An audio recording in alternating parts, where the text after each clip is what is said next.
Angle in the first. Watch out. Look at this. Upton pops it up. Left side, Elvis Andrus is backpedaling. He is under it. He puts it away. The Texas Rangers have won a postseason series. The Texas Rangers are American League champions.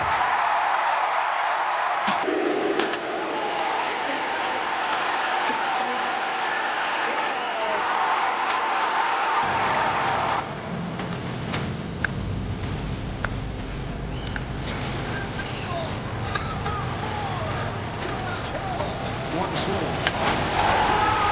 It's tied! Garcia, shot. That sends Carroll. He's at the wall, and the legend grows! It's Texas Rangers win the World Series!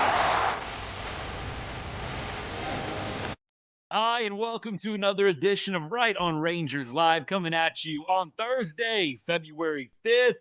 Spring training right around the corner. Pitchers and catchers reporting here in less than a week. Let's go. Like I've said to y'all throughout the offseason, there reaches that point, February, I think we're there, where you just want to start talking about ball games. There's definitely some things in the news cycle that we can run through, and we absolutely will. We're going to bring you all of the latest and greatest Rangers news. We'll talk a little WBC on the show. We will definitely talk about some of the recent signings around the league. Miguel Andujar inking a deal with the Padres last night, a guy that the Rangers were linked to, a guy that a lot of Texas Rangers fans would have loved to see the club sign. How does that affect Texas? Where do they go from here? All that good stuff. And, of course, we take your comments and we take your questions along the way. Appreciate all y'all hanging out. You guys are what helps make this show great. I love the community that's been built over the last 3 years. Crazy, it's been 3 years since we started this thing. But, look, thank you for being a loyal supporter of the show. Appreciate you guys. And we'll go ahead and we'll get things started. Let's lead off with Miguel Andujar. Miguel Andujar played for a couple of teams last year, and the numbers were incredible. I think that there was a lot to like about what Miguel Andujar did in 2025 with both the Reds and the A's. With the Reds, by the way, in 34 games, put up a .359 average. With the A's, batted just shy of 300. You look at the numbers total over the course of the entire season, and he hit .318 with an .822 OPS, and the numbers were incredible against left-handed pitching. Miguel Andujar, .986 OPS versus lefties. Where were the Texas Rangers? Bottom 5. Against left-handed pitching, the Rangers, I think the OPS was somewhere in the mid-600s. It was one of the worst OPSs against left-handed pitching in the league. A lot of people, when I commented on the Miguel Andujar signing last night, I put out something on X, a few other socials, and the $1 million or the 1 year, $4 million deal that he signed with the Padres, first of all, just don't really have any idea why Texas isn't ponying up on that one. I don't understand $4 million, where the Rangers' mind is at on that. I mean, there's either one of two things going on here. Either they've got something up their sleeve, a shock trade, a move that's yet to be made, or they genuinely feel like they've got Haggerty, Hellman, Freeman as potential right-handed platoon bats, and they feel good about that. I don't think that this comment that I'm about to make next should come off as any hate towards Hellman, Haggerty, or Cody Freeman, who we know, big fan of the show, and we're a big fan of his as well. I don't think it's a slight on any of those guys, but why wouldn't you want to stockpile right-handed bats that absolutely mash left-handed pitching? It was one of the biggest holes that the Rangers should have filled this offseason, and you feel like they didn't. You look up and down the Rangers lineup right now, you make an argument. You actually maybe potentially got slightly worse against lefties when you think about Brandon Nimmo being in the fold. And I know Nimmo is a good left-handed hitter against left-handed pitching. I know he's not terrible. but you added another lefty. You made the lineup even more lefty heavy. What did you do from a right-handed bat perspective? Not a lot, at least not a lot to be super pumped about. I think that you would have loved to have seen the club go get a Rob Refsnyder or a Miguel Andujar. There's other guys that are still out there. I don't know if they're as good of a fit as what Andujar would have been. A lot of people push back on me. We don't need any more outfielders. Austin, we don't need any more outfielders. The guy can play multiple positions. He played third base. He played left field. He can play multiple spots for you. This isn't just an outfielder. That's what he played last year. Doesn't mean that he has to play it this year. You could have potentially had a guy like Andujar play in an infield spot. Guys are versatile all the time these days. I mean, I'm not saying everybody can do it and everybody can do it well, but you could have had Andujar play at a number of different positions. The bottom line is you get his bat in the lineup. You get Miguel Andujar in the lineup against lefties specifically, and you help improve on a bottom 5 OPS against left-handed pitching in 2025 that belonged to the Texas Rangers. 1 year, $4 million. I just do not understand how a deal does not get done for that. Either the Rangers hated the player, which I don't think is an option because they were actually linked to him. It was reported multiple different times on a number of different occasions that the Rangers were strongly linked with Miguel Andujar. Second option is you have a replacement waiting in the wings. It is a day later. We still haven't heard anything. Or you really just have the Rangers feeling super confident that they are going to get bounce backs from every single player that had a bad year last year. Josh Young, a guy who had mashed left-handed pitching in his career up until 2025. I think the numbers were not so hot. I'd have to go and look at them. Don't have them on deck. You also have other guys, too, in the lineup. Josh Smith, who was pretty serviceable against lefties in 2024, really took a dive in 2025. It's another name. And then you can go up and down. Mike Hellman, Haggerty, all of these different guys that are options to be platoon players against the right-handed bats. I think the Rangers really whiffed on this one. I cannot say there's a whole lot of positive spin to be had here. I know so many of y'all, Rangers Nation, you like to keep things positive, and you guys know I try to do that as much as I possibly can, but you got to call a spade sometimes. Not signing Andujar at $4 million, it's a weird move, and I would love if there is some kind of alternative here that we are going to discover within the next few days, see why something up his sleeve. There's a couple of names out there still. You know, Paul Goldschmidt, I know, has been a name that some Rangers fans have thrown out there in the aftermath of the Andujar signing with the Padres.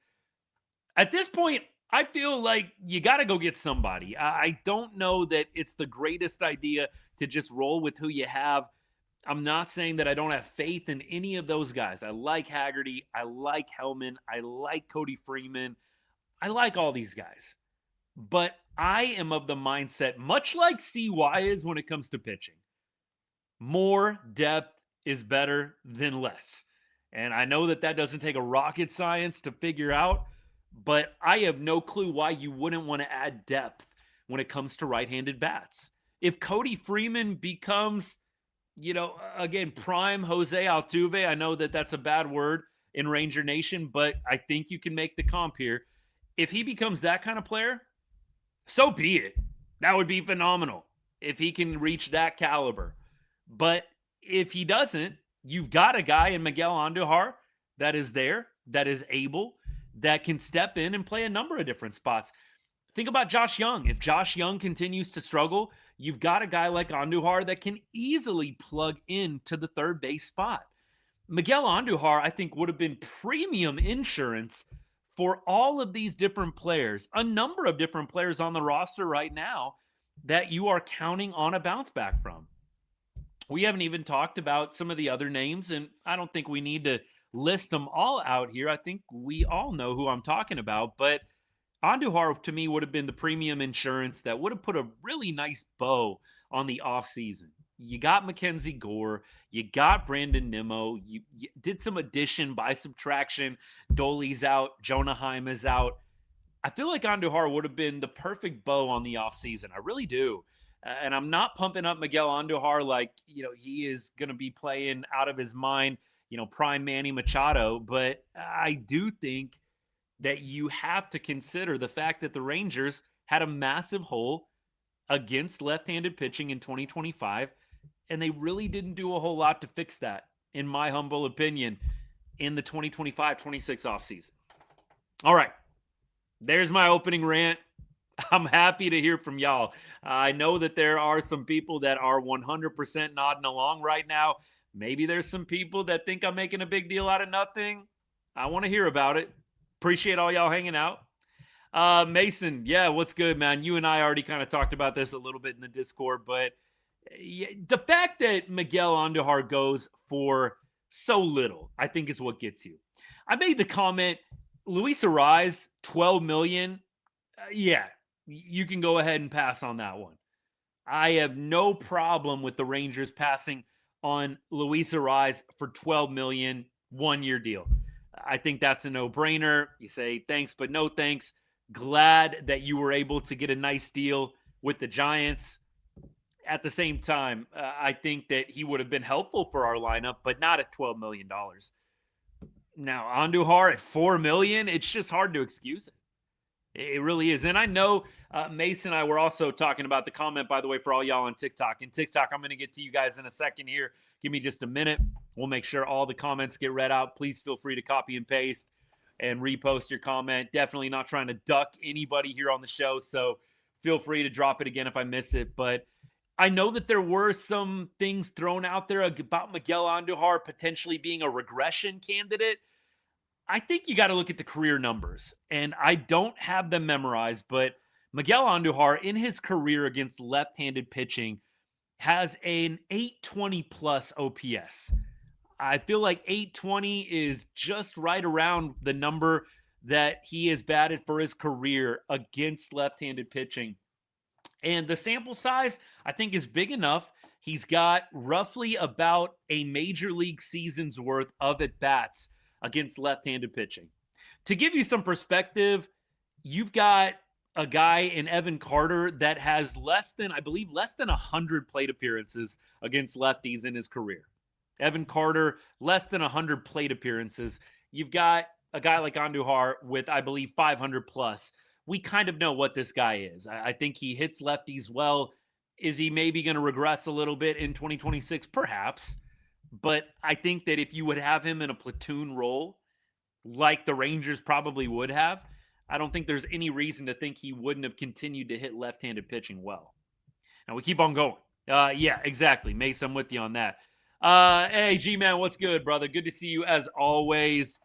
I'm with you. They didn't do enough unless they've got a right-handed bat up their sleeve. I don't think they did enough. I feel like you have to go out and improve the left-handed hitting. And when I say that, I'm talking about, obviously, hitting against lefties.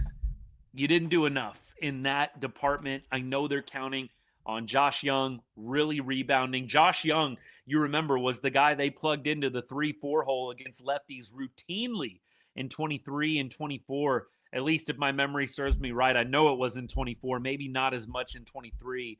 Josh Young used to be the guy they plugged into that 3-4 spot routinely when there was a lefty starter.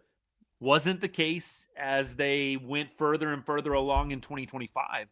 But I know they're counting on a bounce back there. I know that there's other guys. You think about Cody Freeman, that they're thinking about they want to make the next step. We know Wyatt Langford is a staple in the lineup every single day. They're hoping he continues to give you a little bit of more pop. There's just a lot of hoping. And you guys know I'm just not a fan of the strategy. I'm not a fan of hope as your primary strategy. I hope Jock Peterson bounces back. I hope that Josh Young bounces back. I hope that Josh Smith figures out the second half woes. I hope that Wyatt Langford is that 30-30 guy. I would love for all these things to be true. I'm not actively rooting against them. But come on now. Let's not make hope the primary strategy. And if all those things that I just said end up working out, great. I'm not saying that they're not going to, but I like what Jared Sandler said. I think it was a week or two ago, maybe longer than that. Jared made some appearances on local radio, and he basically said what I've been saying all off season. The chances of Josh Young, the chances of all of these other guys all bouncing back. Josh Young, throw Josh Smith in there. Evan Carter, I think you can throw him in there. The chances of all these guys reaching their full potential in 2025 is not great. It's not great.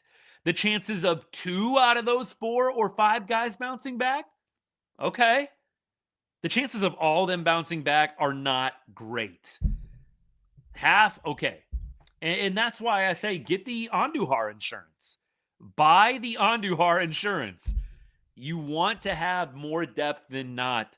So when it's May and you've got 2 of those guys that we just listed out still struggling, you have an answer. At this point, you're hoping and praying, and you are left with what you got. And there's no real good alternatives until closer to the trade deadline. Keep going. G-Man, yes, sir. Absolutely. Let's see. You know what? You did. You messaged me about this. I did think it was odd that Josh Young, I was messaging with Rangers Nation too. I think Rangers Nation was at the game. Maybe I'm wrong on that. He might have gotten the pick from somebody else. I don't know if he was there or not. But he posted about it, and I messaged him. I'm like, dude, that's awesome. I hope you have a good time. Just, real light, real casual. And he texted me back and was like, yeah, he's not playing. Josh Young, we're talking about, by the way, at the Texas Tech alumni game. If that is true, if it is true, and I haven't heard anything, and the club is going to stay tight-lipped, if it is true that Josh Young is dealing with an injury right now, that is not great. And I'm going to keep it PG, but that freaking sucks. And that, to me, is going to not maybe a make or break, but it just doesn't make you feel good. It does not make you feel good at all about the prospects at third base for the Rangers in 2026. Excuse me. It just doesn't. I don't know if there's a whole lot of positive spin. Josh, we know, can be a great, outstanding player. He started the freaking All-Star game in 2023. Of course, this guy has potential. But if he is injured, oof. And I'm not trying to spread rumors. We don't have anything airtight. We'll say that. G-Man, I'm not trying to be disrespectful to you. We don't have anything airtight. We've got anonymous sources, which I'm not saying anonymous sources at this point are wrong, but that's what we've got. I do think it is interesting that he didn't play in the alumni game. I mean, one at bat, taking a hack. I mean, look, you don't want to get hurt out there. Put a wrist guard on, put an elbow guard on. I don't know. I mean, not even taking an AB in the alumni game is a little bit weird to me, while you got Alejandro Osuna, Robert Garcia, Chris Matt, all these guys playing in the WBC. I mean, there's nothing wrong with playing in an exhibition game. We'll see what happens. McJ, I don't think there's any update on the injury at all. Yeah, Duck, you're right on this. A couple people on TikTok are talking about Josh Young, just saying, like, he hasn't been the same since 2024. And let's put some respect on Josh Young's name. Bro came out of the tunnel raking in 2024 before that wrist injury in Tampa Bay. A dude was hitting 400 plus. Small sample size. I think they played 1 week of baseball in 2024. Josh Young was raking. Hasn't quite been the same since. Just the exit velocity has not been there for Josh. You look at the exit velo in 23, and then you look at it in 24, 25, night and day. I think there is very much a legitimate argument that the injuries have affected him, and hopefully it's nothing that's going to keep him out long term, if he does even have an injury at all. We'll see. We keep on rolling. Paul Goldschmidt, a guy that some people are talking about.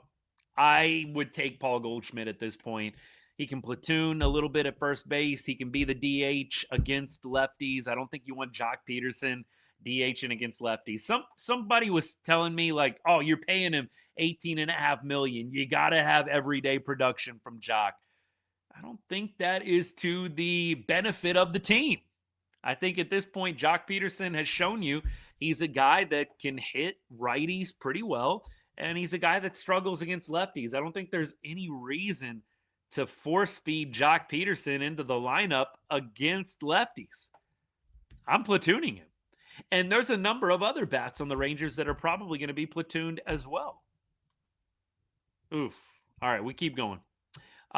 Young was, I think by and large, the numbers picked up in, are you talking about 25? Okay, 25. The numbers did, I think, get a little bit better, but he was just so bad for those 2 months. I think it's just hard to get the taste out of your mouth. Uncle Ted, possibility. Good to see you, man. Thanks for hanging out. Not playing in the alumni game with spring training around the corner is not a deal breaker. Tech is also out in the middle of nowhere. TLC, I think he was there, though. Look, G-Man, are you still around? Josh Young was at the game, wasn't he? I thought Josh Young was at the alumni game, but he just didn't play. So I don't know if the out in the middle of nowhere, no disrespect to Lubbock, Texas, I don't think that the out in the middle of nowhere was an excuse here. In my, at least research, I thought it was attended the game, just didn't play. But let me know if I got that wrong. What's my grade on the offseason? C+, B- at best. I don't think you can give the offseason an A. You didn't improve against lefties enough. You didn't go get that right-handed bat. You lost Adolis Garcia, who, look, at times was very good against lefties. I don't know what the numbers were last year, but you lost a right-handed bat. You lost two of your, I think, better right-handed bats against lefties, Marcus Semien, Adolis Garcia, and you really didn't replace them. Hard for me to give a B or an A when you left that unattended. Brandon Nimmo is nice. I'm for the Brandon Nimmo move. I cannot give the offseason an A, and I struggle to give it a B.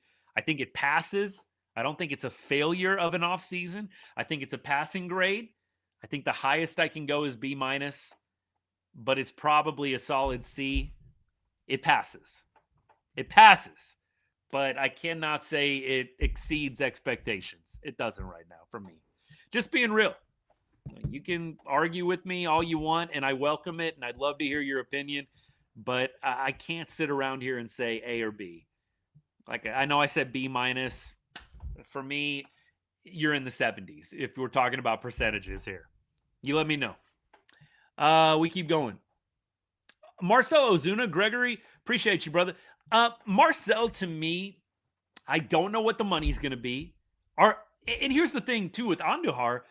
Are you going to get Marcell Ozuna for less than Andujar? I think I made the joke. I don't know if it was in our Discord or if it was on X. I forget. But it's like, you got to be getting Marcell Ozuna for darn near free to make him better value than what you would have gotten with Andujar. Is Marcell Ozuna playing for $3 million or less? Maybe. But to me, I just don't know if you're going to best that value. 1 year, $4 million from Miguel Andujar. I mean, I don't know. The other thing about Ozuna that I'm a little hesitant about, talking about Marcell Ozuna, not Alejandro Osuna, but we have some injury history, right? Ozuna struggled, I think, with a hip injury at times last year. Remember, Ozuna was, at the beginning of 2025, the guy that a lot of people were talking about as one of the primo trade deadline candidates. A primo trade deadline candidate, Marcell Ozuna. We were talking about him on the show at different points. Hey, let's go out and get Ozuna. He's available. He hits well against lefties. I got to be honest, I'm a little concerned about the injury and the age. I don't know if you're getting Ozuna for a better deal than what you would have gotten with Andujar. I would have rather had Andujar, and I know Paul Goldschmidt's old, and a lot of y'all probably aren't going to be interested, but I just think they have to improve against left-handed pitching, man. I don't think you did enough this offseason. I don't think you did enough. Gallen would be definitely, I think, one comp pick, Uncle Ted. he does have some draft pick compensation. I think Gallen is going to go back to Arizona. Maybe he does a little short-term deal. And then here's the thing with Gallen. If you do a short-term deal, you go back into free agency and you no longer have the draft pick compensation. So I think that might be the play from Gallen and Boris and that camp in general is do a short-term deal, go back into the open market when you don't have draft pick compensation attached to you. Because that's the big thing, right? You're on that rookie deal. They can offer you the qualifying offer, and you've got the draft pick compensation attached. So what I think is probably going to happen is Gallen goes back to the D-backs on a short-term deal. He re-enters free agency in a year or two, and then he doesn't have the draft pick compensation attached to him. That's my thought on that. All right, keep going. Appreciate all you guys. Only pitching we need is the bullpen. JN, by the way, good to see you, brother. Thank you for the comment. I'm not really a big fan of adding any starting pitching at this point unless it's depth. I definitely don't think you need to break the bank for Zach Gallen. I think at this point you could maybe go get a starter that might put you in a better spot if there are injuries to the top end of the rotation. Knock on wood. I don't even want to talk about that. Jacob deGrom had an incredible year health-wise. Evo's a guy that's probably always going to go on the IL at some point in a season. Clearly, I hope I have to eat a lot of crow on that, but it's nice to have starting pitching depth. You signed Gomber. I mean, that to me is probably the depth move, and they signed a couple other guys as well, right? It wasn't like that was the only arm out there. I think a bullpen move would be nice. A bullpen move would be nice. Fromber would have been nice, but not for what, $38 million? Is that what Fromber's getting paid? $38 million for Fromber Valdez? Hey, didn't we call that here on the show though? I don't like to backpat, long day, all show long, but I told y'all that the Fromber Valdez stuff was overblown. Somebody was going to sign him. One pitch. I know that we hate the Astros, and clearly that was a moment that we all wanted to really, really rub some salt into, but they were just never going to all be shutting out Fromber Valdez, them being all MLB teams. You were going to have somebody that was going to throw some cash at him. He's too good of a pitcher. And so, look, Fromber Valdez signs a 3-year deal, $38 million a year. I just think, look, good for the Tigers. By the way, talking about Fromber Valdez signing with them, a lot of lazy takes out there. Like, the Tigers value Fromber Valdez more than Skubal. They gave Skubal $19 million in arbitration, and, they gave Fromber $38 million. They value Fromber over Skubal. Come on now. Come on. What are we talking about here? Nobody thinks that Fromber Valdez is more valuable than Skubal. Now, what the Fromber Valdez contract did was make me wonder, how much is Skubal getting paid on the open market? Are we going $60 million? Are we going $50 million? What is the number going to be for Tarek Skubal? Shoot, I am going to be very curious about that. But look, Skubal might be traded. And the lower the salary is for Skubal, the more attractive he is on the trade market, right? That's the one thing I think people are missing is, not that the $32 million is going to scare people away. There's going to still be teams interested in Tarek Skubal, and by the deadline, you're not going to be paying him $32 million. It'll be, 13 or 14 million, something like that. You want the number that Skubal is getting paid to be attractive to other teams. There's going to be more of a market if he's making $19 million versus $32. There just is. There's going to be some teams that would be more willing to step into the ring and throw a few prospects more out there if he's making 19 versus 32. And so to me, the Skubal, the disrespect stuff, could the Tigers have given him more money? Sure.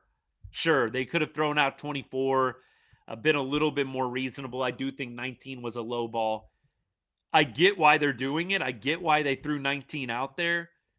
because it's a business and you're trying to make Scooble as attractive as possible so you can leave your options open if you do want to trade him. But you got to go a little higher. 24, I think, would have probably been what I would have thrown out there. And you might have seen the arbitration process go a little bit differently. But you know what? Framber Valdez going back, bringing it full circle, signing with them, definitely makes the Tigers a little scarier, especially in the AL. I'm not too worried about Framber Valdez, and I'm not too worried about the Tigers' offense. Tarek Skubal is him, but I still think you got to look at some of the teams in the AL East as the top teams at this point. I'm not too worried about the Tigers. Keep going.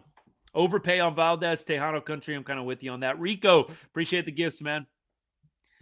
Tim, I'm not shocked that he got a nice contract. I did think $38 million was an overpay, but I never thought for a second, Valdez was going to get blackballed. A few people threw out, Trevor Bauer, he's going to get Bowered.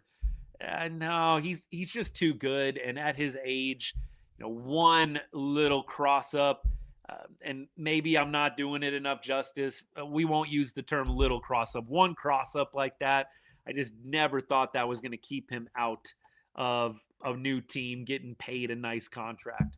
Keep going. Appreciate all you guys. Duck, I do agree. An overpay for sure. I don't think that it's a fair or a contract that I would want to see the Rangers do. It definitely is an overpay. Appreciate all y'all hanging out. Hey, appreciate the follows too. A few of y'all have followed. If you've not hit that follow button yet, haven't hit that subscribe button yet, would really appreciate if you did. This is what we do every week in the off season. Hang out. We talk Rangers baseball. We talk about stuff from around the league as well. But during the season, it starts heating up. We pretty much go live every day. If I can not make it work because of work or whatever the case may be, maybe we take a day off here and there. Family stuff comes up. But look, I want to say, and y'all can check me on this, I want to say 145 plus games we were live after. I'd have to go back and look. I think maybe we missed 15 to 17 games, maybe even less than that. So if you like talking ball after Rangers games, this is the place for you. Come hang out. We will go live nearly after every game throughout the spring and summer months into the fall.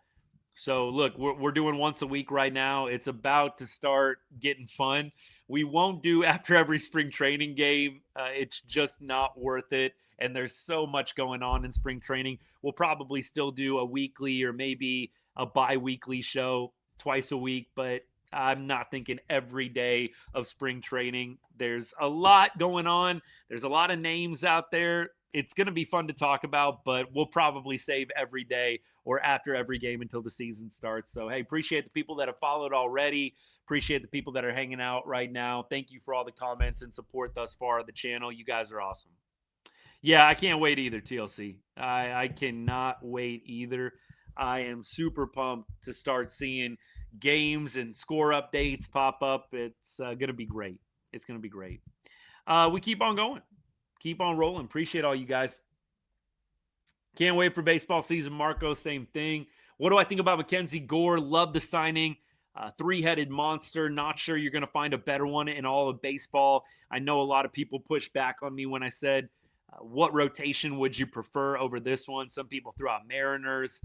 The Yankees, I don't really get. You're just being a homer Yankees fan if you think the Yankees rotation is up there. Look, I think you got the Blue Jays looking pretty decent.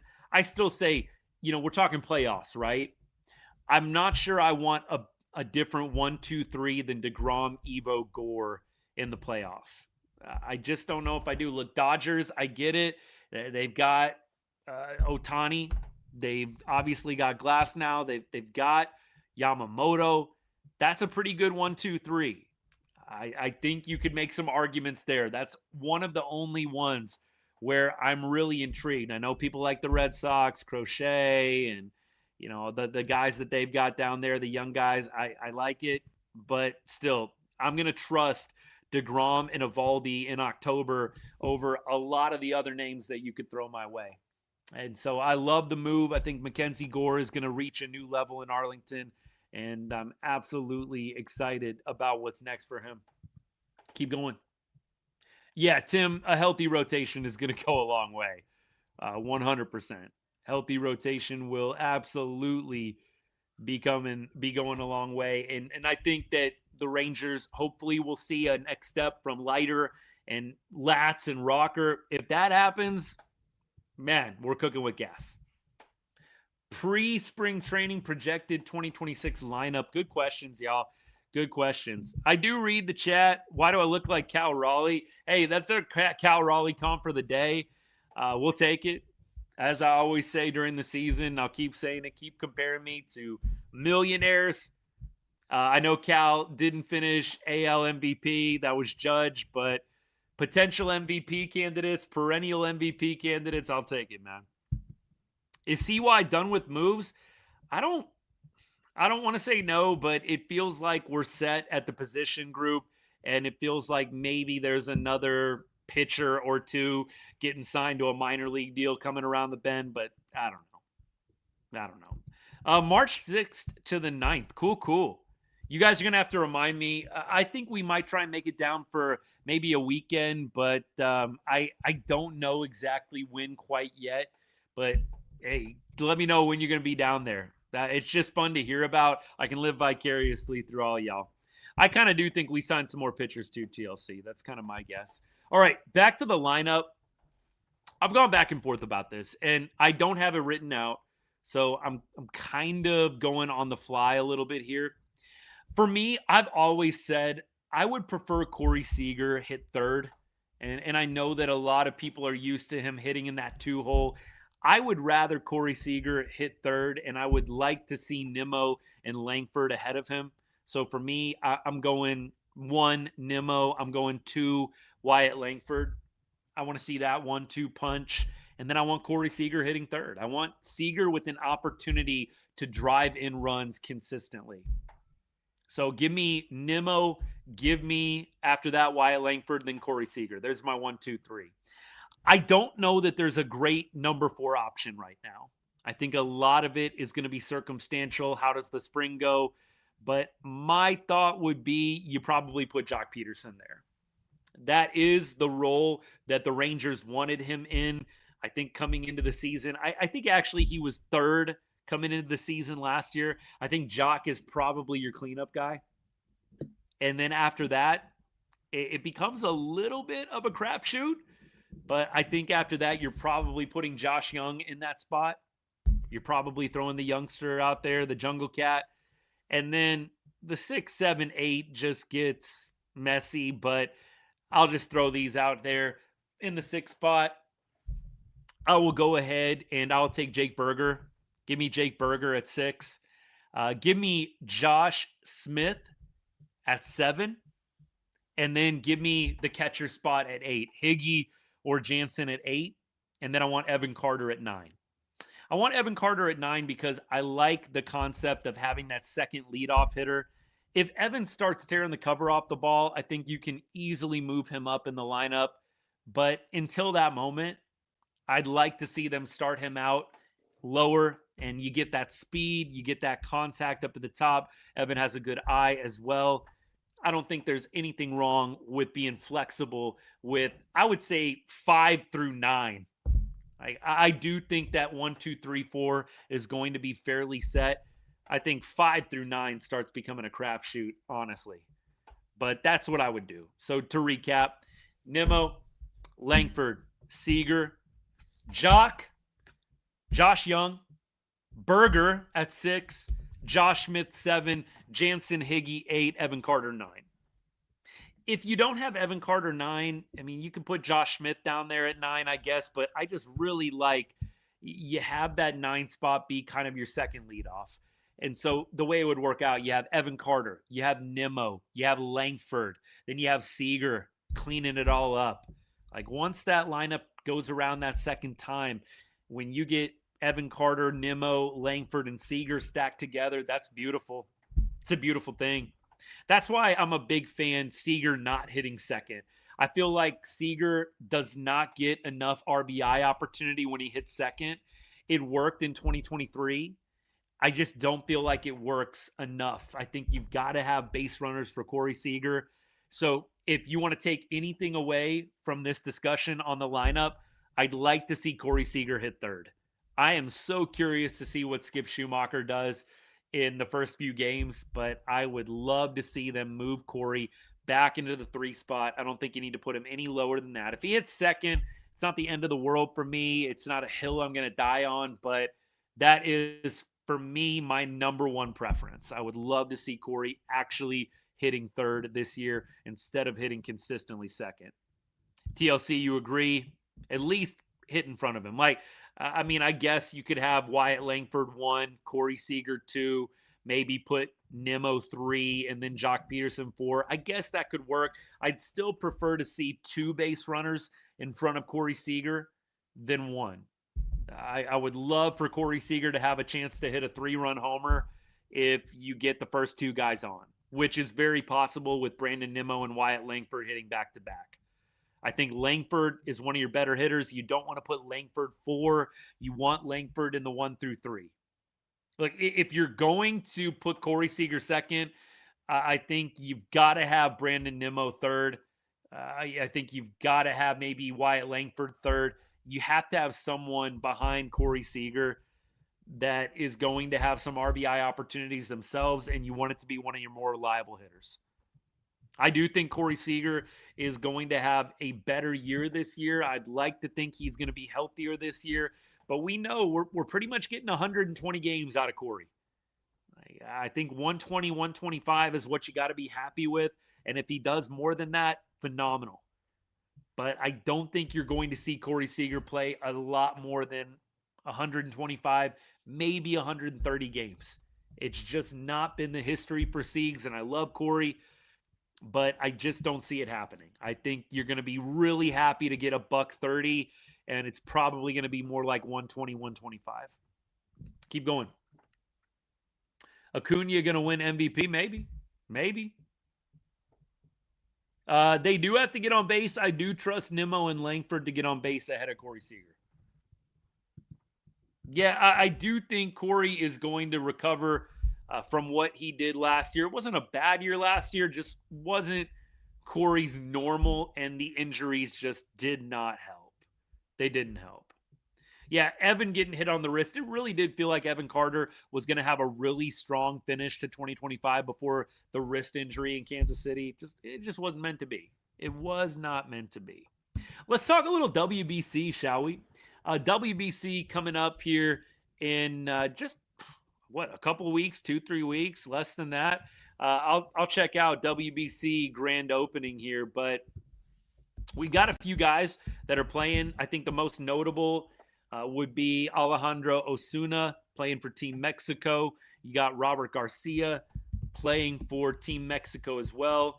I'm not sure if he's going to be the closer or if he is going to end up in a setup role, but good to see. We'll have at least those 2 guys. Chrismat, I believe, is going to be playing as well.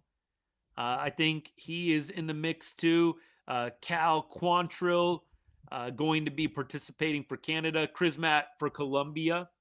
So that's what we've got going on. We've got 4 guys. Again, Alejandro Osuna, Robert Garcia, Team Mexico. Then we got Nabil Chrismat playing for Colombia, and Cal Quantrill, who we signed recently, playing for Team Canada.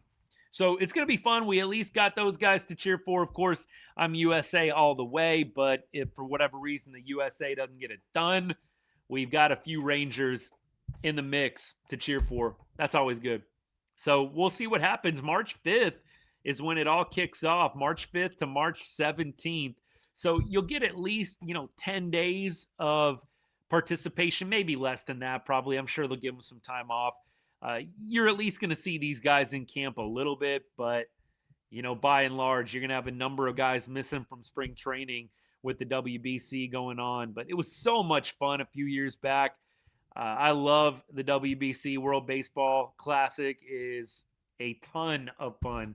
I know some of y'all are really looking forward to it as well. But am I seeing March 3rd? I don't know if these are exhibition games or what, but I'm on the MLB website, World Baseball Classic website. Looks like March 3rd, some games are kicking off. Looks like these are just like exhibition, truly practice exhibition games. So we'll see. March 3rd, you're going to see some of these teams start playing in real games. Going to be a lot of fun. Should they have gotten rid of Robert Garcia? Unc, are you talking Robert? I don't think you should have gotten rid of Robert Garcia. Robert Garcia is controllable, and he actually showed some promise. Like Robert Garcia, if you didn't pitch him in the 9th inning, he was lights out. And the K to walk ratio when Robert Garcia faced lefties versus righties was night and day. I'd like to see them not totally give up on Robert Garcia against righties, but Robert Garcia against lefties was so much more dominant and in control. I really think if you let Robert Garcia cook in the 7th and 8th inning in matchup based situations where he's facing 2 or 3 lefties, I think that is where his sweet spot is going to be. And I think that the Rangers would be wise to put him in a role like that. I don't think he is a catch-all guy at this point in his career. I'm not saying he can't become a guy that can come in and shut down guys from either side of the plate, but he did not look comfortable against righties. The walks were much greater against right-handed batters than left-handed batters. When there was a lefty in the box, he just felt so much more calm and controlled.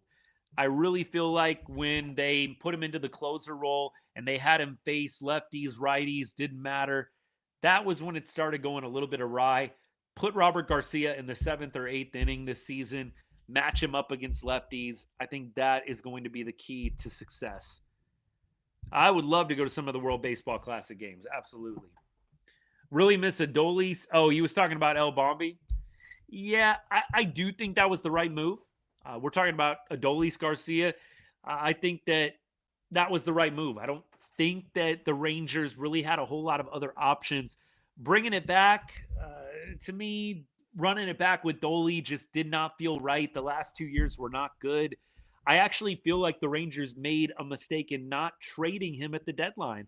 And I know that some people feel like maybe the market just wasn't there for him. Surely somebody would have taken Adolis Garcia at the deadline. I find it hard to believe there was nobody that called on Adolis Garcia at the end of July. We talked about on the show in 2024, going into that 24 offseason, we talked about trading Adolis Garcia in the offseason 24 going into 25, because then he'd have 2 years of control left. He had a down year, and you know what? You would have gotten some value out of him at that point. But the Rangers decided to hope that he would bounce back. He didn't, and here we are. And so I do think that Adolis Garcia moving on to Philadelphia is for the best. Hopefully he plays well with the Phillies, just not the first weekend of the season. I think Adolis will probably benefit from a change of scenery. I'm not expecting a huge bounce back. I got to be honest with y'all. I'm not trying to be a hater or a troll, but I just don't see it happening for Adolis.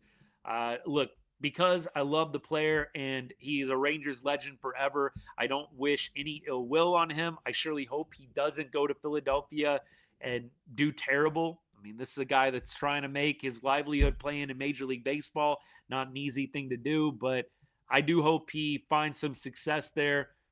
I would be a little bit surprised if we see the old Adolis from 2023, rear his head in Philadelphia. I don't think that that's going to happen. I feel like the bet is probably that he maintains right where he's at. Great defense, some hot streaks here and there, but probably a guy that's going to be hitting in the low 2s pretty routinely at this point in his career. Maybe he finds something in Philly. Hope not, for the sake of the Rangers, the first weekend of the season. But look, no ill will for Dolly at all. Definitely should have tried to get something, Mace. The projected ARB number, Mace, what was it? What was the projected ARB number for Adolis? Let me know in the chat, bud. Thank you. Only tough guy they had. Yeah, Adolis definitely, I think, was very good for the clubhouse. I've got a couple of sources. I'm not going to reveal names or anything like that. So if you want to take this with a grain of salt, I don't blame you. But a couple of sources that I have say Dolly was a really, really solid clubhouse guy. And the vibes were just down because of Dolly's struggles. When Dolly's hot, what I heard is everybody was up, right? Everybody was feeling themselves when Dolly was on one. But when Dolly was not going well, everybody felt it, man. And Dolly was such a vibes guy in the clubhouse, and rightfully so. I mean, he was one of the leaders of the team coming off that 2023 World Series championship. But when Dolly wasn't doing well, I think it rubbed off. And I'm not saying Dolly was toxic or he was a cancer, but I think that it just kind of makes sense logically, right? The guy was not performing well. And so it was harder for him to be his usual self in the clubhouse. And I think that could probably be said about a number of different guys that weren't having good years. Who's the vibe guy now? I'm honestly curious. Luis, for me, I don't know that there is an obvious choice. I think there's a lot of really good guys in the clubhouse, but I don't know. Jock Peterson, a lot of people made a lot about Jock and what he could bring to the clubhouse. Again, take what I'm saying with a grain of salt. Just people I've talked to. I don't know that Jock is like this big clubhouse favorite vibes guy. I think he plays the game with passion. I think he has fun playing the game. I don't think it was super fun for him last year. In fact, Evan Grant talked about how it was probably pretty humbling and embarrassing for Jock last year. I don't think Jock was Mr. Vibes last year. That's not at least how things have developed. I don't know if there's a clear-cut guy at this point. We know Corey Seager is loved in the clubhouse. I know some Rangers fans would love to see Corey Seager be more vocal. Corey Seager is beloved in the clubhouse, but Corey keeps to himself on game days, does his thing, and it's not that he's not interacting with anybody, but dude's locked in. And it's just a little bit of a different mindset with Corey. I think you love the guy. You love the character. You love what he does for the community. You love what he does on the field. But Corey is not, Mr. Rah-Rah. I think Evaldi is probably the guy a lot of people are looking at as stepping up, taking the reins of the clubhouse. And I think that probably needs to happen. I think Nate needs to be more vocal and needs to be the guy that is probably even more present than what he's been. I'm not saying Nate has not stepped up at all into a leadership role, but I think a lot of people are looking at Evo as being the guy that really needs to take the lead on the clubhouse this year. And I think that makes sense. I think that would be a good guy to step up and do that. $12 million for Adolis in arbitration. I kind of understand why it didn't work out. $12 million for Dolly in arbitration does not feel like a number that a lot of teams would have been super happy with.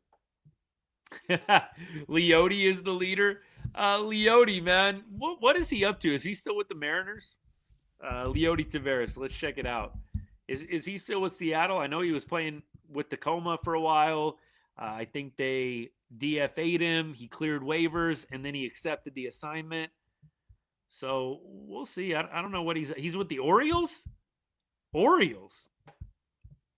Okay. He signed with the Orioles. All right, then. There we go. Leote and Oriole. Is he on the active roster? Doesn't say in the transaction list. I don't know if he's on the active roster or not, but there you go. Evo would be a crazy awesome pitching coach. Zach, appreciate you, brother. Good to see you. I do think Evo, if he wants a job coaching one day, I think there's going to be a lot of people lining up for that. I think a lot of people are going to be lining up for something like that for sure. All right, we keep on going. Appreciate all y'all. Hit that follow button if you haven't already. This is what we do every week of the offseason, and then we'll be going every day, nearly every day, every game. Once game one is upon us, once the season starts, it's pretty much 7th, 8th inning of every game. Sometimes the 9th inning, it kind of depends on what's going on. If it's close, we will probably jump on 7th, 8th inning. If it's out of reach, maybe we go 9th inning. But we do a post-game show. It's awesome. I would love to see y'all there. Hit that follow button so you don't miss out in the future. Hey, Brian, what's up, man? Yeah, look, my bad. I know we've been doing Wednesdays. I kind of started doing Thursdays once NFL ended on Thursday nights. I didn't want to have to compete with football, and honestly, I wanted to watch the games too. But now that NFL, Thursday night NFL is over, I decided Thursdays are a little bit better for me in my schedule. So I think I'm going to stick with Thursdays from here on out, if y'all don't mind. If you do mind, I guess, catch it on the replay on YouTube. All of my lives, by the way, for all y'all on TikTok, if you ever miss a show, you can always go to YouTube and check out the live shows. I record all of these, so you'll literally get word for word whatever it is that you missed out on. So TikTok, that's for you especially. All right. Good to see you, man. Hey, Brian, if you got something you want to get off your chest, if you got a question, man, fire away. I'm going to be on here for about 5 more minutes. We're going to wrap things up. We've been going almost an hour. So, hey, if you want to get something out, man, now's the time to drop it. Let's go. Dodger Juice, what's good, man? I think we're all ready for baseball.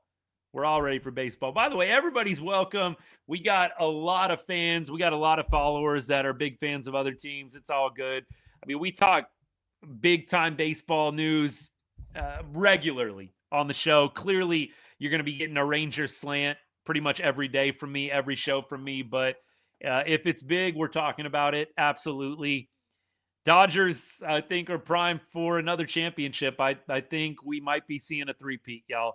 I don't want to see a three-peat, but it is absolutely not going to shock me if Dodgers three-peat, man. It's not. Joshua, what's good, man? Thanks for the comment. Yeah, look, I don't like saying it out loud, but that would, I think, be a pretty safe bet. Dodgers three-peat. Anything can happen in baseball. It's the beauty of the sport, but Dodgers are going to be tough to dethrone. They just are. You got Yamamoto, another year under his belt. Sasaki, Roki, another year under his belt with a bunch of World Series experience. Is going to be tough. It's going to be tough. The vibe could be a mix of guys, Nimmo, Wyatt, Duran. You'd like to see Wyatt take on a bigger leadership role too. Like if Wyatt could kind of be on the hitter side and, you know, if Evaldi could be on the pitching side, I think that would be ideal. Nimmo maybe as well. Hey, Francisco, appreciate you, man. Jamie, thank you for the gifts, brother. Appreciate you guys. So generous of you. Definitely not needed, but much appreciated, man.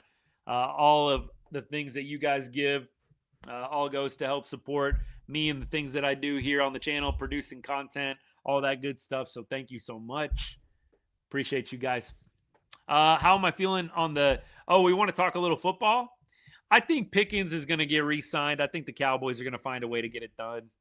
By the way, we talk pretty much everything DFW sports. I don't cover hockey just because I'm a very casual hockey fan.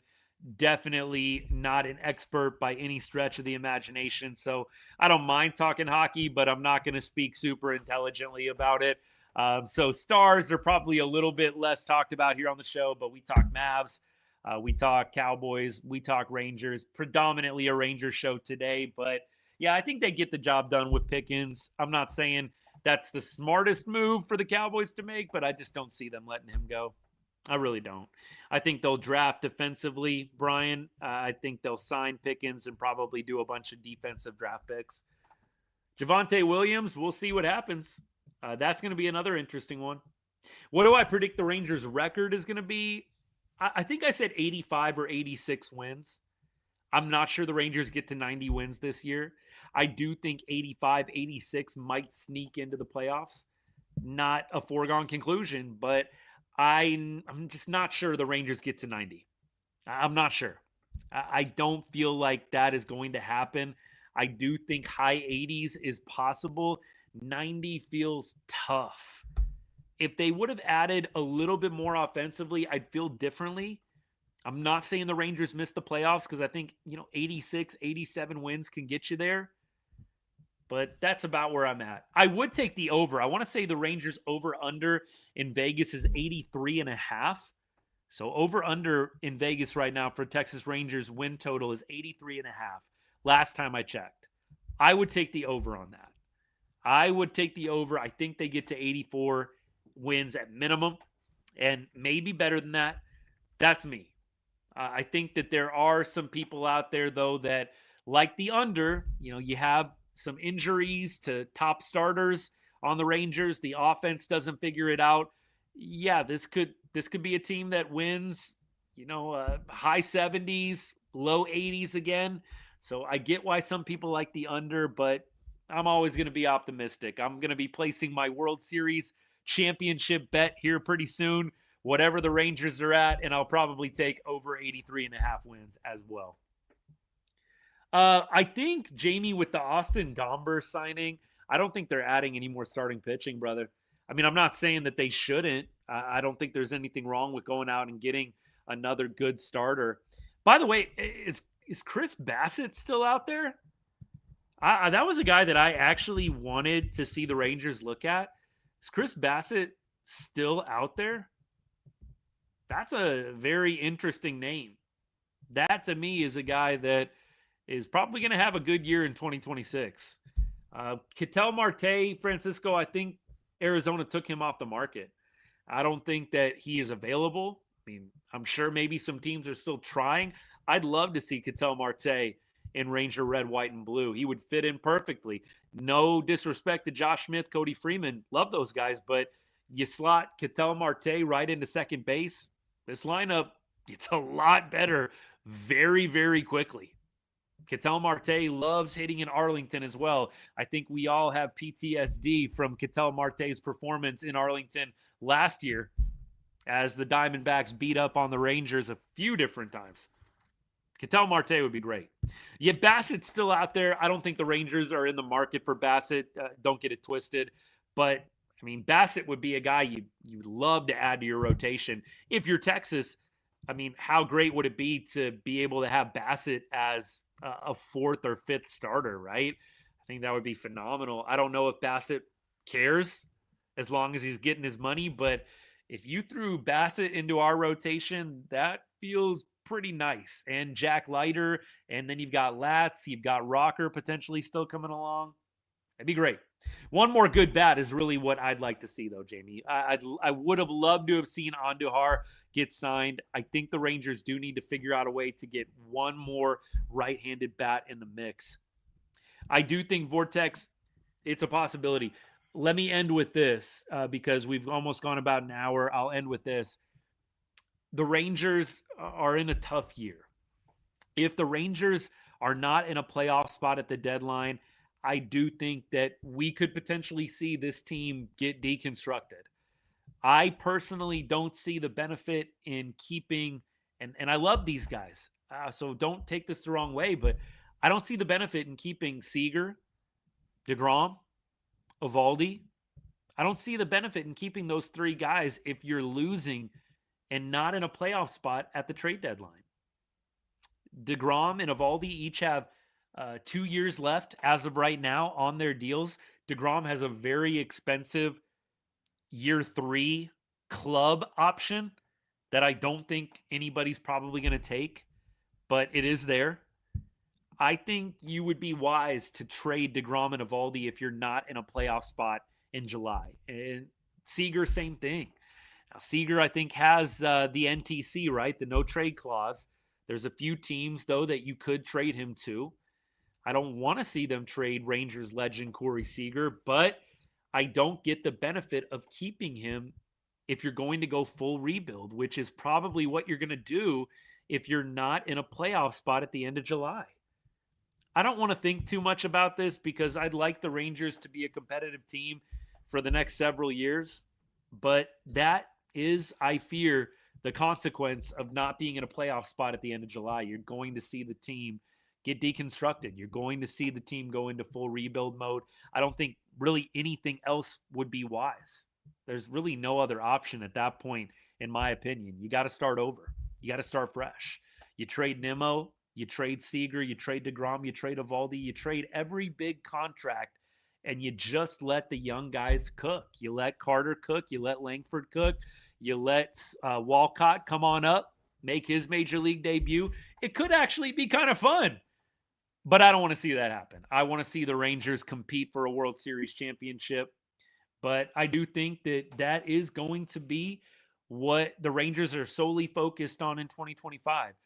The rebuild talk, I don't really want to go there, but, you asked, so I respond. I think that the Rangers are going to do everything they can to get this team back to October, but if they're not there in July, at the end of July, I think you're going to see guys like, Cody Freeman and Evan Carter and Sebastian Walcott and Cam Cauley probably get a lot more opportunity.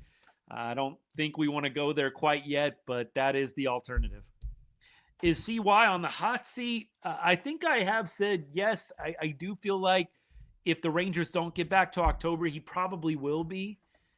Look, I like Chris Young, and I think that he's always going to be a legend for helping win a World Series championship with some of the moves he made in 2023. It's undeniable, but I think it's also undeniable. You missed the playoffs back-to-back years. It's a tough business. How could you not be on the hot seat, right? I mean, I just think it's kind of a logical conclusion, is it not? I don't think it's anything personal against Chris Young, but you missed the playoffs 3 years in a row. You can blame the players, but it's very rare that a front office guy or a manager survives 3 years in a row without making the playoffs. Not in every situation, right? And CY might get the opportunity to do full rebuild just like John Daniels did. I think that's very possible. But the question is hot seat. And yes, I think I would be a little surprised if a front office guy wasn't on the hot seat after 3 years of missing the playoffs. That would surprise me. Can Evan Carter stay healthy? I sure hope so. I'm surely not rooting for him to not stay healthy. I think Evan Carter is feeling good right now from what I hear. And you're hopeful that he can give you 125, 130 games. He might have to platoon a little bit here and there against lefties, but that's the hope. Yeah, I don't love that the Rangers are very dependent on good health. Brian, this is a comment that's well taken. You don't love how dependent the Rangers are on, hey, if this guy can stay healthy, if that guy can stay healthy. You'd like to just not even think about that, but it is a real concern. There are some guys on the Rangers that have struggled with injuries, and you're just hoping and you're praying that everything stays intact and everything stays 100% for as long as possible. But they definitely, I think, have some question marks. Can certain players give you longevity over the course of the season, both with their health and with their performance? Legitimate things to bring up, 100%. Keep on going. Praying he stay healthy. Do I think Kumar Rocker will find his stuff? I see Rocker and Leiter on similar trajectories. We've talked about this a lot. I think, you had to give Jack Leiter some patience, and it really ended up working out well. I see a lot of, I don't want to be extreme. I don't want to, operate in extreme talk one way or the other, but I see a number of people talking about Kumar Rocker kind of being in a make or break year. I think that is baloney. Insert whatever term you want to. I try to keep things PG, but I think that's baloney, man. Like, Jack Leiter was given a lot of rope. He was a first-round draft pick, top 3 draft pick. Kumar Rocker in 2022 was a top, 5 draft pick. Like, they're going to give Kumar Rocker a lot of leash, and I do think Kumar's going to find his stuff. We were talking about Kumar Rocker a few weeks ago when Cody Freeman came on the show. Cody definitely knows the stuff's real. He talked about it a little bit. Cody got to catch him, and I think his first winter league game ever. Kumar Rocker's got great stuff. I think he is going to find it. I really do. Jack back with 22 could be missing piece to the. I hope so. I hope Jack continues his progression upward, man. Hey, Pete, what's good, brother? Trash Panda, appreciate you, man. Thank you so much. Look, I'm not perfect. I have a lot to get better at, but I try to just give y'all the real stuff, as genuine and authentic of takes as I possibly can. And honestly, I don't just say this because y'all are here hanging out, but you guys help keep this show fresh, right? And the community we built over the years has been great. Shameless plug here, by the way, but would love to continue to add to our Discord family. It's like the one thing I've monetized on the show. It's $2.99 a month. You can subscribe on TikTok, $2.99 a month. YouTube, it's the same price. It gets you into our exclusive Ride on Rangers Discord. You get access to a lot of very high IQ people, a lot of really good people as well beyond their baseball knowledge. And, of course, you get round-the-clock access to me, my thoughts. I throw quite a few things out there And it's just been a great group, a great community. Would love to have you a part of it. So again, subscribe, consider it on TikTok, $2.99 a month, $2.99 a month as well on YouTube. We'll get you into the Discord right after the show. Shameless little plug from me. Appreciate y'all considering. But so much of what we do is always going to be free. I do this because I love the game and I love getting to talk to like-minded people, like-minded Rangers fans. So appreciate all y'all. Thank you so much. All right, we're taking off. Got to go spend some time with the fam, get a little bite to eat here. We'll be back next week. I got to get back on my game with the shorts, with the reels. It's been a while. I think the last one I did was on Mackenzie Gore. Maybe I need to do an Andujar reaction. I think that might be the direction I go here. We'll see what happens. But appreciate all you guys. Hey, if you haven't followed the show yet, hit that follow button. Would love to see you back next week. Want you to be able to keep up with all of our latest and greatest content. If you're on YouTube, Instagram, X, same thing. Hit that follow button. Would love to have you be a part of this great community here right on Rangers. Love y'all. Hey, we'll see you guys next week probably. Maybe we drop a short or a reel here in the near future. But definitely as well can follow me on X. I post there quite a bit, formerly Twitter, pretty much every day. I'll throw something out there. So if you want to follow me in the in-between times, X is a great place. Threads as well, Facebook, you name it. I'm probably there. Thursdays now, Brian, we are moving to Thursdays. Wednesdays was really, really common. And I know I've said I'm going to try and do better, dropping a post. Hey, I'm going live tonight. We're going to try and make Thursdays kind of the everyday thing. All right. So, Brian, yes, sir. Thursdays from now on, buddy. All right, guys. Love y'all. Have a good night. And as I always say to every show, God bless and go Rangers.